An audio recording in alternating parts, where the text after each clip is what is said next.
தமிழகம் எங்கும் Max gold cash for your gold. Max gold நீங்க தங்க மட்டும் இல்லைங்க, பிளாட்டினம், டைமண்ட், சில்வர், ரூபினி எதை வேணாலும் விற்கலாம். உங்களுக்கான பணம் ரொக்கமா கையிலயோ இல்லைன்னா பேங்க் அக்கௌண்ட்லயோ உடனடியாக செலுத்திடுவாங்க. மார்க்கெட் மதிப்பை விட 100 ரூபாய் ஒரு கிராமுக்கு உங்களுக்கு கூடுதலா கிடைக்கும். தமிழ்நாடு முழுக்க டோர் ஸ்டெப் சர்வீஸும் இவங்க ப்ரொவைட் பண்றாங்க. உங்களுக்கு கோல்ட விற்கணும்னு அதுக்கு ஒரே ஒரு பெஸ்ட் பிளேஸ் மேக்ஸ் கோல்டு தான். கால் 04445454545. வணக்கம். Big topic with Karthik Mayakumar.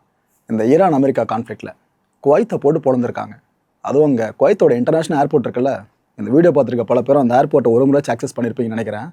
அந்த ஏர்போர்ட் நிலைமை எவ்வளோ மோசமாக மாறி இருக்கு தெரியுமா? அதில் ஒரு இந்தியர் வேற கொல்லப்பட்டிருக்காருங்க. இதை பற்றி தான் முழுக்க பார்க்க போகிற நிகழ்ச்சிக்குள்ள போகலாம்.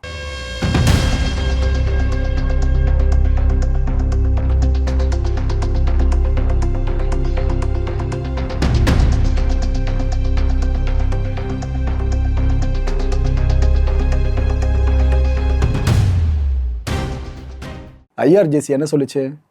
இது போல் நாங்கள் கல்ஃபில் இருக்கிற அமெரிக்கா பேஸஸை டார்கெட் பண்ணியிருக்கோம், சக்ஸஸ்ஃபுல்லாக அடிச்சிட்டோம் அப்படின்னாங்க. இதுக்கு பதிலாக அமெரிக்கா என்ன சொல்லிச்சு? நாங்கள் ஒன்றும் சும்மா இல்லை, ஈரானோட ஆயில் டேங்கர் இருக்குல்ல, அது கதையை முடிச்சிட்டோம். இன்னொரு பக்கம் குவாஷம் ஐலாண்ட் இருக்குல்ல, ஈரானை பேஸ் பண்ணி அதையும் அடித்து காலி பண்ணிட்டோம், முக்கியமான டார்கெட்ஸை முடிச்சிட்டோம்னு அவங்க சொன்னாங்க.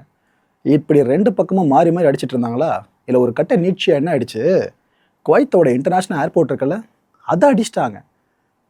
எப்போ ஏற்பட்ட அடி தெரியுமா மக்களே? அதாவது இம்பேக்டை ஏற்படுத்தினதுமே அந்த சீலிங் இருக்குல்ல, அது அப்படியே பொத்துக்கிட்டு விழுது.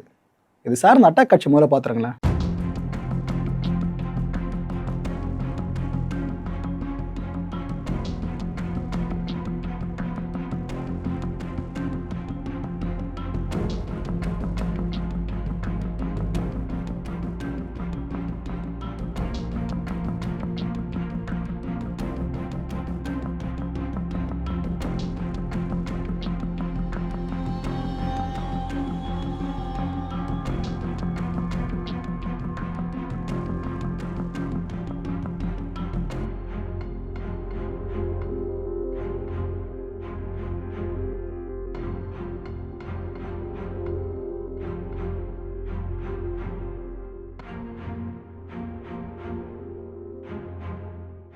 இந்த தாக்குதலில் ஒரு இந்தியர் கொல்லப்பட்டிருக்காருங்க.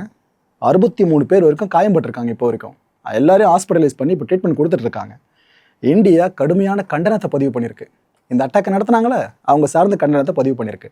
ஆனால் யார் இந்த அட்டாக்கை நடத்தினாங்கன்றதான் அடுத்த டிபேட்டை வேறு மாதிரி தொடர்ந்துருக்கு. இப்போது இந்த சிவிலியன் இன்ஃப்ராஸ்ட்ரக்சர் இருக்குல்ல, இதை யாரும் தயவு செஞ்சு தொடாதீங்க, அதை அடிக்காதீங்க, எல்லா பார்ட்டிஸும் இதை ஸ்டாப் பண்ணுங்கன்னு சொல்லி இந்தியா ஸ்டேட்மெண்ட்டை விட்டுருக்கு. புரியுதா மக்களே? எல்லா பார்ட்டிஸும் மென்ஷன் பண்ணியிருக்காங்க. பிகாஸ் இப்போ வரைக்கும் கிளியராக தெரியல ஈரான் அடிச்சுதா இல்லை அமெரிக்கா மிஸ்ஃபயர் பண்ணிச்சா அப்படின்னு சொல்லிட்டு. அந்த குழப்பத்தில் தான் நாம் இந்த ஸ்டேட்மெண்ட் விட்டுருக்கோம்.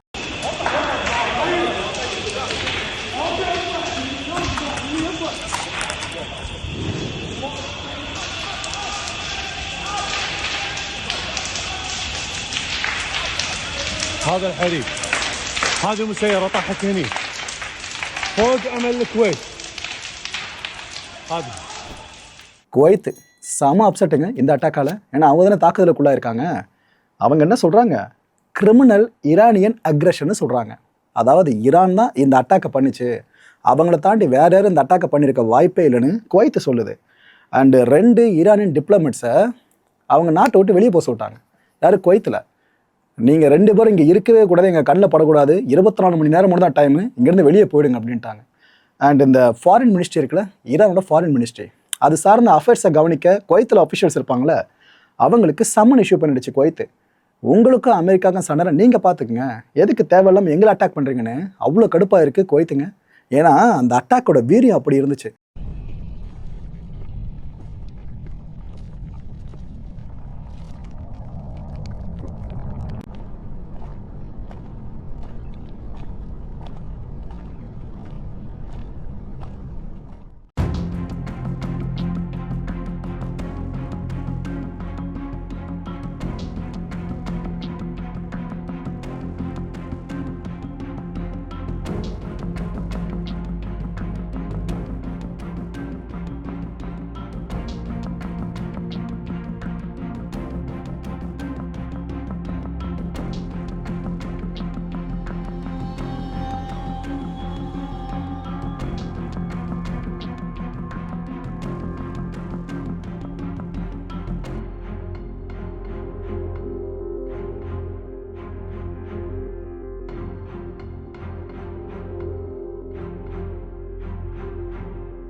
இப்போ எல்லாரும் நினைக்கிறது ஈரான் தான் கண்டிப்பாக இந்த அட்டாக்கை பண்ணியிருக்கணும்.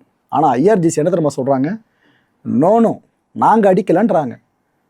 நாங்கள் எப்போவுமே சிவிலியன் இன்ஃப்ராஸ்ட்ரக்சரை டார்கெட் பண்ண மாட்டோம். அப்படி தான் இந்த குவைத் ஏர்போர்ட்டையும் நாங்கள் டார்கெட் பண்ணல. எங்களுக்கு தெரிஞ்சு அமெரிக்கா இந்த பேட்ரியாட்டை பயன்படுத்திட்டு இருக்குல்ல, அந்த சிஸ்டம் சார்ந்து மிசைல் தான் இன்டர்செப்ட் பண்ண போயிட்டு அது மிஸ்ஃபயர் ஆகிருக்கும், அது எரர் ஆகிருக்கும், அவங்க எங்களை இன்டர்செப்ட் பண்ணுறேன்னு சொல்லிட்டு இங்கே குவைத் இன்டர்நேஷ்னல் ஏர்போர்ட் அடிச்சிருப்பாங்க, அவங்கள போய் கேளுங்க அப்படின்றாங்க ஐஆர்ஜிசி. இன்னொரு பக்கம் யூஎஸ் சென்ட்ரல் கமாண்ட் இருக்குல்ல, அவங்கள கேட்டால் என்ன சொல்கிறாங்க? நோ, ஈரான் சொல்கிறத நம்பாதீங்க, ஐஆர்ஜிசி சொல்கிறத யாருமே நம்பாதீங்க.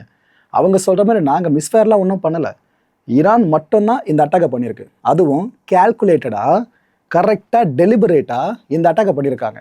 இந்த குவைத் இன்டர்நேஷ்னல் ஏர்போர்ட்டை அடிக்கணும்னு சொல்லிட்டு தான் ஈரான் அடிச்சிருக்குன்னு இவங்க ஒரு பக்கம் சொல்கிறாங்க. ரெண்டு பக்கமும் மாறி மாறி குற்றம் சாட்டுறாங்களே தவிர யார் தான் என்ன பண்ணால் இது வரைக்கும் தெரிய வர மக்களே. குழப்பம் ரெண்டு பக்கம் பெருசாக போயிட்டுருக்கு. டொனால்ட் ட்ரம்ப் இந்த நேரத்தில் இவர்கிட்ட கேள்விகள் கேட்கப்படலை.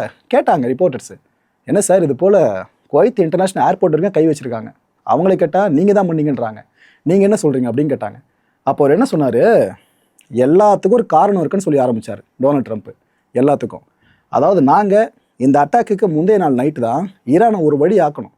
அங்கே இந்த குவாஷிம் ஐலாண்டை பேஸ் பண்ணி அடி அடித்தோம். இதில் ஈரான் ட்ரிகர் ஆகும் இல்லையா, அந்த கடுப்பை எங்கே காட்டுறதுன்னு தெரியாமல் அவங்க தான் குவைத் இன்டர்நேஷ்னல் ஏர்போர்ட் அடிச்சிருக்காங்கன்னு இவர் வழக்கம் கொடுத்துருக்காரு. ஆனால் இன்னும் சீஸ்ஃபயர் அமலில் தான் இருக்குது. சீஸ்ஃபயர் கேன்சல் ஆகலன்னு சொல்லியிருக்காப்புல. ஏன்னா இழுத்து பிடிச்சிருக்காருல ஈரானை இந்த பேச்சுவார்த்தை சார்ந்து, அவ்வளோ சீக்கிரம் விட்டுருவாரா? ஸோ சீஸ்ஃபயர்னு அமலில் தான் இருக்குது. இந்த ஈரான் வார் இருக்குல்ல, இது ஆரம்பித்தது நான் தான், என்னோட ஓன் டிசிஷன் தான் அது.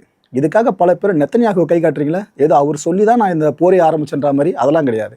நெத்தன்யாகுல ரோலே கிடையாது, நான் மட்டும் தான் ஆரம்பிச்சேன்னு அவர் சுய விளக்கத்தை இப்போ கொடுத்துருக்காப்புல. நெத்தன்யாகு பொறுத்த வரைக்கும் ஒரு நல்ல பார்ட்னர். நான் நிறைய நாடுகளை கூப்பிட்டேன், யாரும் ஈரானுக்கு எதிராக சண்டைக்கு வரல. நெத்தன்யாகு வந்தாப்புல கிரேட் பர்சன் அப்படின்னு இருக்காப்புல, கிரேட் பார்ட்னர்ன்றவர்களாம் பேசி வச்சிருக்காரு. அண்ட் இந்த பிளாக்கேட் இருக்குல்ல, ஈரானோட போர்ட்ஸை ஃபுல்லாக எந்த ஒரு கப்பலும் அந்த பக்கம் போயிடக்கூடாது, வெளியே வந்துடக்கூடாதுன்னு அமெரிக்கா போட்டிருக்க நேவல் பிளாக்கேட் இருக்குது பாருங்க. இதை பற்றி அவர் என்ன சொல்கிறாரு ட்ரம்ப்பு? நம்ம ஈரான் மேலே பாம்பு போடுறத விட இதுதான் உங்களுக்கு பெரிய தலைவலியே. ஏன்னா அவங்க ரெவன்யூ ஃபுல்லாக நம்ம காலி பண்ணிக்கிட்டு இருக்கோம் இந்த பிளாக்கேடு மூலமாக. அது அவ்வளோ சீக்கிரம் நான் எடுத்துருவேன்னா, பிளாக்கேடு அங்கே தான் இருக்கும். அமெரிக்கா ஈரான் ரெண்டும் சேர்ந்து தான் ஈரானில் இந்த புதைஞ்சி போயிருக்க நியூக்ளியர் மெட்டீரியல்ஸ் இருக்குல்ல, அதை தோண்டி எடுக்கணும். இதுதான் நான் வெயிட் பண்ணிட்டுருக்கேன்னு சொல்கிறாப்புல. அதான் 12 டே வாரப்போ அந்த டைமில் ஈரானுக்குள்ளே இருக்க முக்கியமான நியூக்ளியர் ஃபெசிலிட்டிஸ் மேலே அமெரிக்கா பாம்பு பிடிச்சி பார்த்தீங்களா, பங்கர் பஸ்டர்ஸை பேஸ் பண்ணி. அப்போ புதைஞ்சி போன நியூக்ளியர் மெட்டீரியல்ஸை ரெண்டு நாடுகளும் சேர்ந்து எடுக்கலாம்ப்பா. இதை பற்றி நானும் பேசிக்கிட்டு இருக்கேன், டீல் அதுவும் இருக்குன்னு சொல்லியிருக்காரு. ஆனால் இதுக்கு ஈரான் ஒத்துக்கணும்ல, என்ன சொல்கிறாங்கன்னு பார்ப்போம். நெகோஷியேஷன் இப்போ வரைக்கும் சூப்பராக போயிட்டுருக்கிறதா ட்ரம்ப் சொல்கிறாரு ஈரானுக்கு அமெரிக்காவுக்கு இடையில. இந்த குவைத் இன்டர்நேஷ்னல் ஏர்போர்ட் அட்டாக் நடந்த பிற்பாடும் ட்ரம்ப் இந்த விஷயத்த சொல்லியிருக்காரு. என்னப்பா இப்படி சொல்கிறாரு? அப்போ ஈரான் சைடில் என்ன சொல்கிறாங்கன்னு விசாரிச்சா, ஈரானோட ஃபாரின் மினிஸ்டர் இருக்கார்ல அப்பாஸ், அவர் தெளிவாக சொல்லிட்டாரு, யார் சொன்னால் நல்லா போயிட்டுருக்குன்னு. குறிப்பிடத்தகுந்த முன்னேற்றங்கள் எதுவுமே பேச்சுவார்த்தையில் ஏற்படலை, அது அதே மாதிரி தான் ஆமாம் மாதிரி தான் பொறுமையாக போயிட்டுருக்கிறதா இவர் சொல்லியிருக்காரு. ட்ரம்ப் சொல்கிறத நம்புறதா இல்லை இவர் சொல்கிறத நம்புறதா மக்களே, எதை நம்பணும்னு உங்ககிட்டே விட்டுடுறேன். அப்பாஸ் இவர் பண்ண தெரியுமா சொல்கிறாரு, இஸ்ரேல் ஒழுங்காக லெபனன்லேருந்து வாபஸ் பெற்றணும், அவங்களோட படைகள் லெபனானில் இருக்கவே கூடாது. அவங்க ஒரு வேளை லெபனானை திரும்ப அடித்தாங்க, நாங்கள் பார்த்துட்டு சும்மா இருக்க மாட்டோம், இஸ்ரேலை ஒரு வழியாக்கும்னு சொல்லி வச்சுருக்காரு அப்பாஸ். அண்ட் ஹெஸ்புல்லா இருக்காங்களே, அவங்கள பற்றி என்ன சொல்கிறாப்புல, இது வரைக்கும் லெபனானில் பெரும்பாலான நிலப்பரப்புகள் ஆண்டுகிட்டு இருக்கிறது ஹெஸ்புல்லா தான். ஸோ அமெரிக்கா பேச்சுவார்த்தை நடத்திட்டு இருக்குல்ல, இஸ்ரேல் அண்ட் லெபனான் ரெப்ரசண்ட்டை கூப்பிட்டு வச்சு ஹெஸ்புல்லா அமைப்பையும் கூப்பிடுங்க, அவங்களே கூப்பிட்டு வச்சு பேசுங்க, உங்கள் பேச்சுவார்த்தையில் அவங்களே சேர்த்துக்கிட்டு இஷ்யூவை சால்வ் பண்ண பாருங்களேன் அப்படின்றாரு. ஸோ எங்கே வந்து சுற்றி நிற்கிறாரு தெரியுதா, ஹெஸ்புல்லாவை டொனால்ட் ட்ரம்ப் ரெக்கக்னைஸ் பண்ணணுன்ற அளவுக்கு மறைமுகமாக சொல்ல ஆரம்பிச்சிட்டாரு. எப்போ இந்த லெபனானில் வார் முடியுதோ அப்போ தான் ஈரான் வாரம் முடியும்னு சொல்லியிருக்காப்புல. இது பெரிய ஸ்டேட்மெண்ட்டுங்க. அங்கே அமைதி வந்துட்டா இங்கே அமைதி வந்துடும் சொல்லியிருக்காரு. இன்னொரு விஷயம், இந்த வாஷிங்டன் டிசியில் இஸ்ரேல் டெலிகேட்ஸும் அப்புறம் இந்த லெபனான் டெலிகேட்ஸும் வந்தாங்க பார்த்தீங்களா பேச்சுவார்த்தை சார்ந்து. முதல் நாள்லேயே ஒரு பிரேக் த்ரூ கிடச்சிருக்குங்க. சீஸ்ஃபயர் ஓகே சொல்லிட்டாங்க ரெண்டு தரப்புமே. ஆனால் ஈரான் என்ன கேட்குது, அவங்க மட்டும் ஒத்துக்கிட்டா போதுமா, ஹெஸ்புல்லா ஒத்துக்கணும்னு சொல்லிட்டு இருக்காங்க. ஸோ சீஸ்ஃபயர் அனௌன்ஸ்மெண்ட் வந்தாலும் பிரச்சனை அங்கே முடிகிற மாதிரி தெரியல. ஒரு ஃபர்ஸ்ட் டைம் ஒரு விஷயம் நடந்திருக்கு இப்போ அமெரிக்காவில். அதாவது ஆளும் அதிபர் அவருக்கு எதிராக ஹவுஸில் ஒரு தீர்மானம் கொண்டு வரப்பட்டு அது நிறைவேற்றப்பட்டிருக்கு. பிரசிடென்ட்டுக்கு எதிரான தீர்மானம். என்னன்னா, இந்த யூஎஸ் ஹவுஸ் இருக்குது பார்த்தீங்களா, அங்கே டொனால்ட் ட்ரம்ப்போட இந்த போர் அதிகாரம் இருக்குல்ல, அதாவது நினச்சா போர் புரியலாம், ஈரான் போரை நியாயப்படுத்தலாம், ஈரானில் எவ்வளோ நாள் வேணும்னு போரை கொண்டு போகலாம், இப்போ ஏற்பட்ட முடிவுகள் இருக்குல்ல, இதெல்லாம் அவர் எடுக்கக்கூடாது, இதெல்லாம் கட்டுப்படுத்தப்படணும்னு சொல்லிட்டு ரெசல்யூஷனை கொண்டு வந்தாங்க. அந்த ரெசல்யூஷனுக்கு ஆதரவா டெமோக்ராட்ஸ் எல்லாம் வாக்களிக்க தான் போறாங்க, அதில் மாற்று கருத்து இல்லை. ஆனால் ட்ரம்ப்போட சொந்த கட்சி இருக்கிற ரிப்பப்ளிகன் பார்ட்டி அவங்க வாக்களிப்பாங்களா? அழிச்சிருக்காங்க மக்களே. கிட்டத்தட்ட 4 ஹவுஸ் ரிப்பப்ளிகன்ஸ் இந்த தீர்மானத்துக்கு ஆதரவாக வாக்களிச்சிருக்காங்க. அப்படின்னா என்ன அர்த்தம்? ட்ரம்ப்புக்கு எதிராக வாக்களிச்சிருக்காங்கன்னு அர்த்தம். மேசி, பிரைன், டாம், டேவிட்சன் இந்த 4 பேர் தான் ரிப்பப்ளிகன்ஸாக இருந்து இந்த பக்கம் வாக்களிச்சிருக்காங்களே. ஆக்சுவலாக ஒரு கட்சி சார்ந்தும் அவங்களுக்கு ஒரு நிலைப்பாடு இருக்கும். நம்ம கட்சி உறுப்பினர்கள்லாம் அங்கே போயிட்டு ஹவுஸில் இருக்கும்போது நாம் இந்த முடிவு எடுத்துருக்கோம்ல, இந்த தீர்மானத்தை எதிர்க்கணும், இந்த தீர்மானத்தை ஆதரிக்கணும்னு சொல்லிட்டு அதுக்கேற்ற மாதிரி தான் நீங்கள் ஓட்டு போடணுன்னு. அதை மீறி இருக்காங்க 4 பேருமே. ஏங்க இவ்வளோ இப்போ ரிஸ்க் எடுக்கிறீங்க அப்படின்னு செய்தியாளர்கள் கேட்குறப்ப அந்த ரிப்பப்ளிகன்ஸ் என்ன தெரியுமா சொல்கிறாங்க? ஏங்க கட்சின்ற ஒரு முடிவை விட அமெரிக்கன்ஸ் அந்த விஷயம் தான் ப்ரியாரிட்டி. அமெரிக்கன்ஸில் இப்போ ரொம்ப ஃப்ரஸ்ட்ரேட்டாக இருக்காங்க. எதுக்கு இந்த போர் தேவையில்லாமல், எதுக்கு இந்த வார், இஸ்ரேல் போய் சண்டை போட்டுக்கிட்டோம், எதுக்கு நம்ம போய்ட்டு ஃபுல்லாக இங்கே இருக்க வரி பணத்தில் செலவு பண்ணிட்டு இருக்கீங்க போருக்கு, அது இதுன்னு கேட்குறாங்க. ஸோ நாங்கள் மக்கள் பக்கம் நிற்கிறோம்ல, கட்சியோட மக்கள் முக்கியோட அப்படின்னு அந்த 4 பேர் இப்போ ஹீரோஸ் ஆகிட்டாங்க. அமெரிக்காவில் இது ஒரு புதிய புயலை கிளப்பி போட்டிருக்க அரசியலுக்குள்ள. மக்களை இந்த கான்டென்ட்டை பொறுத்த வரைக்கும் நாமெல்லாம் சிந்திக்க வேண்டிய ஒரே ஒரு விஷயம், அமெரிக்கா சொல்லுதில்ல நாங்கள் அடிக்கலை குவைத் இன்டர்நேஷனல் ஏர்போர்ட்டை, ஈரான் தான் அடிச்சது அப்படின்னு சொல்லிட்டு. அப்படின்னா ஈரானோட மிசைலோ இல்லை ட்ரோனோ குவைத்தை வந்து பதம் பார்க்குற வரைக்கும் அமெரிக்காவோட ஏர் டிஃபென்ஸ் சிஸ்டம் என்ன பண்ணிக்கிட்டு இருக்கு? அப்படின்னா அமெரிக்காவால் மிடில் ஈஸ்ட் கண்ட்ரிஸை ப்ரொடெக்ட் பண்ண முடியாதுன்றதை அவங்க ஒத்துக்கிறாங்களா? அவங்க ஒரு விளக்கம் கொடுத்தா நம்ம கேள்வி இங்கே போய் நிற்கிது மக்களே. இதை பற்றி நீங்களே யோசிச்சு பாருங்க. அடுத்த நிகழ்ச்சியை சந்திக்கலாம். நன்றி, வணக்கம். தமிழகம் எங்கும் Max gold, cash for your gold. Max gold நீங்க தங்க மட்டும் இல்லைங்க, பிளாட்டினம், டைமண்ட், சில்வர், ரூபினி எதை வேணாலும் விற்கலாம். உங்களுக்கான பணம் ரொக்கமா கையிலயோ இல்லைன்னா பேங்க் அக்கௌண்ட்லயோ உடனடியாக செலுத்திடுவாங்க. மார்க்கெட் மதிப்பை விட 100 ரூபாய் ஒரு கிராமுக்கு உங்களுக்கு கூடுதலா கிடைக்கும். தமிழ்நாடு முழுக்க டோர் ஸ்டெப் சர்வீஸை இவங்க ப்ரொவைட் பண்றாங்க. உங்களுக்கு கோல்டை விற்கணும்னு அதுக்கு ஒரே ஒரு பெஸ்ட் பிளேஸ் மேக்ஸ் கோல்டு தான். கால் 04445454545. என் நண்பர் மாயம் ஸ்டுடியோஸ் நேயர்களே, மாயம் பக்தின்னு ஆன்மீகத்துக்காக பிரத்யேகமா ஒரு சேனலை கொண்டு வந்திருக்கோம். மறக்காம சப்ஸ்கிரைப் பண்ணி அந்த சேனலுக்கு உங்களோட ஆதரவை மனப்பூர்வமாக தெரிவிங்க. வணக்கம் மாயம் ஸ்டுடியோஸ் நண்பர்களே. மாயம் ட்ரெண்ட்ஸ் அப்படின்ற ஒரு புதிய ஃபேஸ்புக் பேஜை ஓப்பன் பண்ணியிருக்கோம். நீங்கள் யூடியூப்பில் பார்த்துட்டு இருக்கீங்களா நம்மளோட கான்டென்ட்ஸ்லாம், இதெல்லாம் விட ஒரு படி மேலே ரொம்ப கிறிஸ்பாகவும் ரொம்ப சூப்பராகவும் நிறைய கான்டென்ட்ஸ் உங்களுக்கு இந்த பேஜில் காத்துட்டு இருக்குங்க. ஸோ உடனடியாக ஃபேஸ்புக் பிளாட்ஃபார்ம் போங்க, மாயம் ட்ரெண்ட்ஸ்னு டைப் பண்ணி சர்ச் பண்ணி நம்ம பேஜை ஃபாலோ பண்ணுங்கள். அப்படியே நம்ம சேனலையும் நீங்கள் சப்ஸ்கிரைப் பண்ணிட்டீங்க அப்படின்னா இன்னும் நிறைய புது கான்டென்ட்ஸை உங்களுக்காக ப்ரொடியூஸ் பண்ணி கொடுத்துக்கிட்டே இருப்பாங்க. நீங்கள் பண்ணுற ஒவ்வொரு சப்ஸ்கிரிப்ஷனும் எங்களுக்கு பெரிய மோட்டிவேஷனாக அமையும்.